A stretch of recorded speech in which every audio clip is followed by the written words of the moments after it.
Les fourmis, une des merveilles de la nature.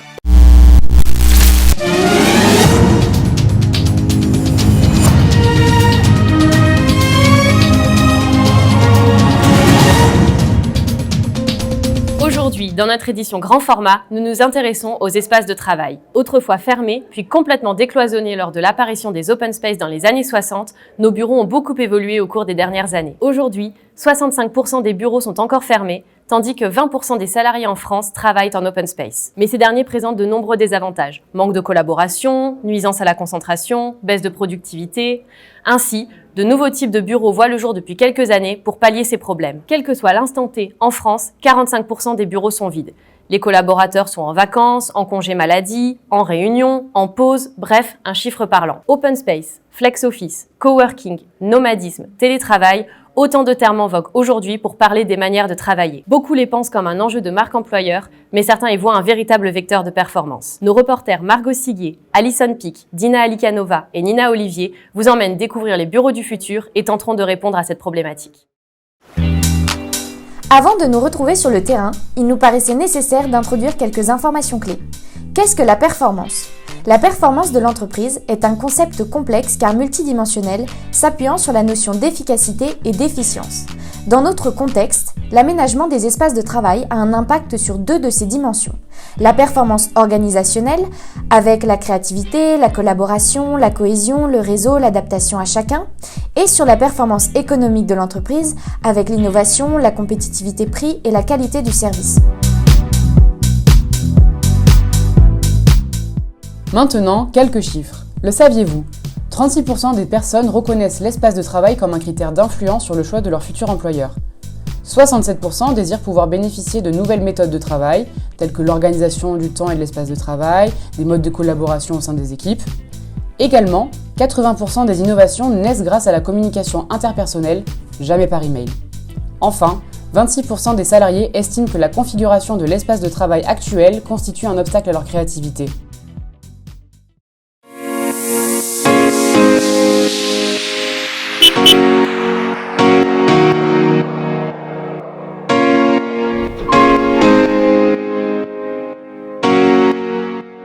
Nous nous retrouvons pour la première étape de notre reportage au Silex à Lyon. Il s'agit d'un lab d'innovation au sein duquel chacun peut venir travailler afin de créer, collaborer et innover ensemble. Nous allons rencontrer Stéphane Parisot, chargé d'innovation au Silex, et Sandrine Kaya, une habituée du lieu.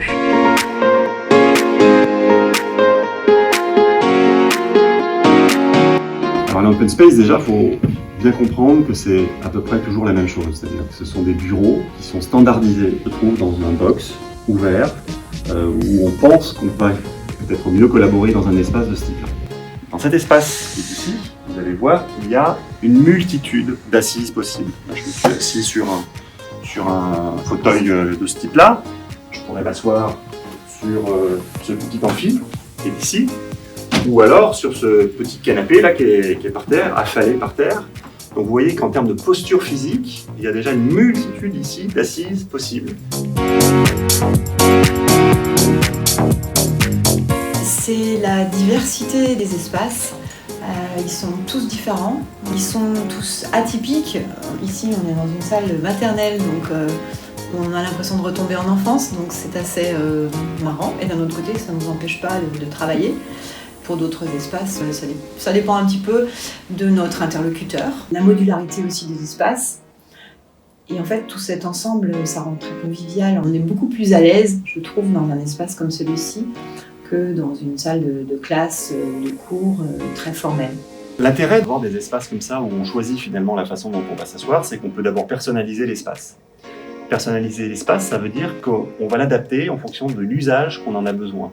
Par exemple, lorsque je vais faire une session de créativité, j'ai besoin de me trouver dans des conditions particulières qui ne sont pas les mêmes que lorsque, par exemple, j'ai besoin de faire une conférence. Ce qui est intéressant, c'est de bien comprendre comment nos cerveaux fonctionnent. Et on s'aperçoit qu'on a tous des cerveaux qui travaillent de façon différente. Certains vont se sentir plus à l'aise dans une posture qu'une autre. Et l'important, finalement, c'est pas tellement la façon dont on utilise l'espace. Ce qui est important, c'est de maximiser notre efficacité et du coup, d'adapter l'espace pour avoir les meilleures conditions possibles pour pouvoir travailler. Du coup Stéphane, on a vu beaucoup de choses aujourd'hui qui sont très jolies, ça donne beaucoup envie. Mais est-ce que ça a un vrai impact sur les entreprises ou est-ce qu'on peut dire que c'est un petit peu tape à l'œil, un petit peu marketing? Je vais vous retourner la question puisque vous avez passé une demi-journée ici. Qu'est-ce que vous en avez pensé? J'adore cet endroit parce que je trouve qu'il donne le sourire, il donne envie de partager avec les autres, il donne envie de travailler.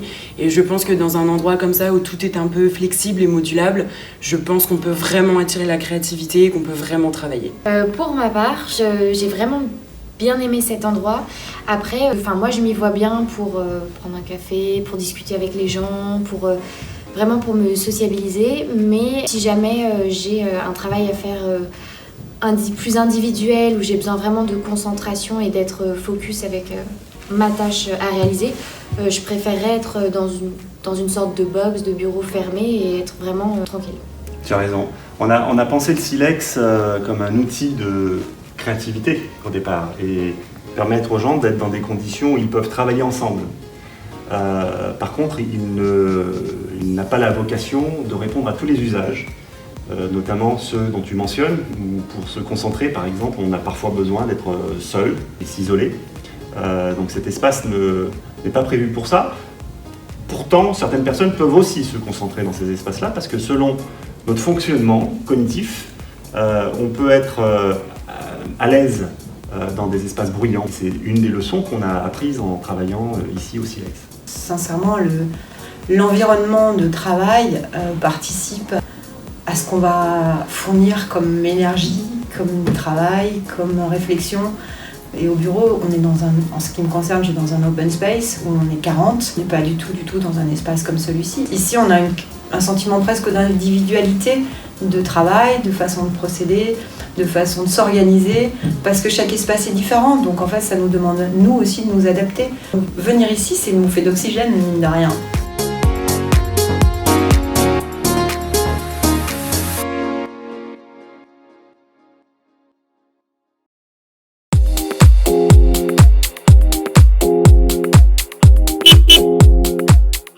Après avoir découvert le Silex, on se retrouve maintenant à la Cité de l'innovation et des savoirs d'Aix-Marseille, un lieu d'échange et d'innovation qui regroupe différents acteurs de la région.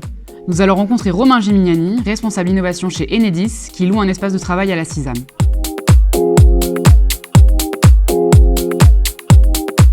La CISAM, c'est un lieu déjà d'une très grande richesse. Il n'y a pas que des entreprises. Il y a tous les acteurs économiques du territoire qui travaillent sur l'innovation. On a aussi des acteurs comme l'accélérateur de la métropole. On a le siège de la French Tech.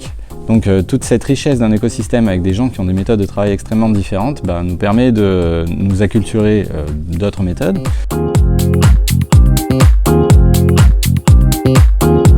Alors ici, on n'est pas dans un espace de coworking dans la mesure où c'est pas des entreprises isolées qui travaillent sur leur sujet, c'est pas juste un hôtel à entreprise.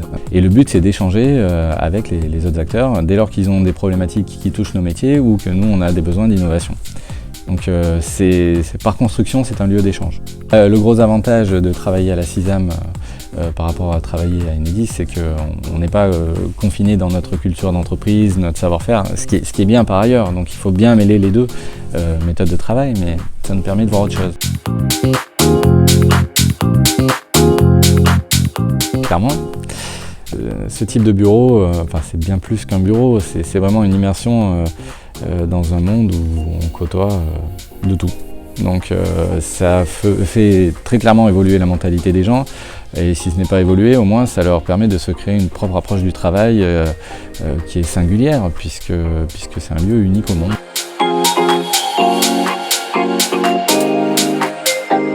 Je leur propose de venir. Ils découvriront par eux-mêmes, ils verront, on peut aussi afficher les résultats qu'on a eus depuis un an qu'on est là.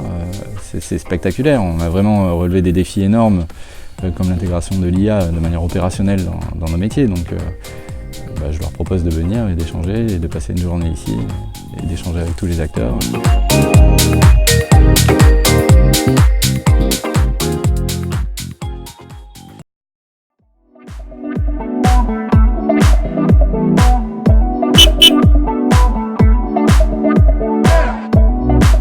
Bonjour à tous, on se retrouve ici pour notre troisième et dernière étape à The Camp, lieu d'innovation basé à côté d'Aix-en-Provence.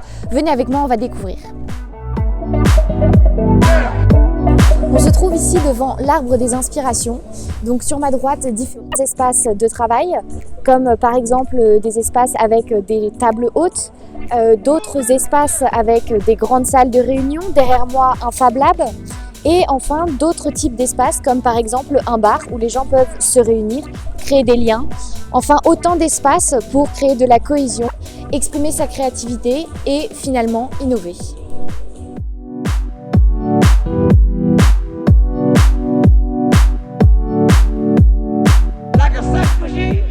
Vous l'aurez vu, The Camp est un endroit propre à lui-même, à la fois atypique et remarquable, qui allie la philosophie de la CISAM et du Silex. On espère que ce reportage aura été vraiment source d'inspiration pour votre travail futur.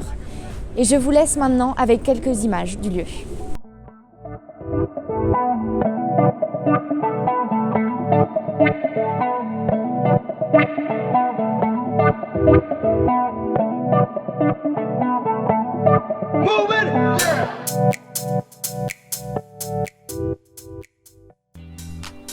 Après avoir visité les 3 sites, nous avons relevé quelques points positifs concernant ces espaces de travail innovants, comme par exemple la modularité de ces espaces, la collaboration entre les individus, la créativité et l'innovation.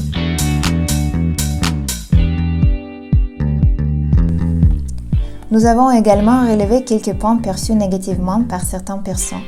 Ces espaces ne correspondent qu'à certains individus, services ou travaux. Le bruit et le manque d'intimité, l'environnement moins fonctionnel.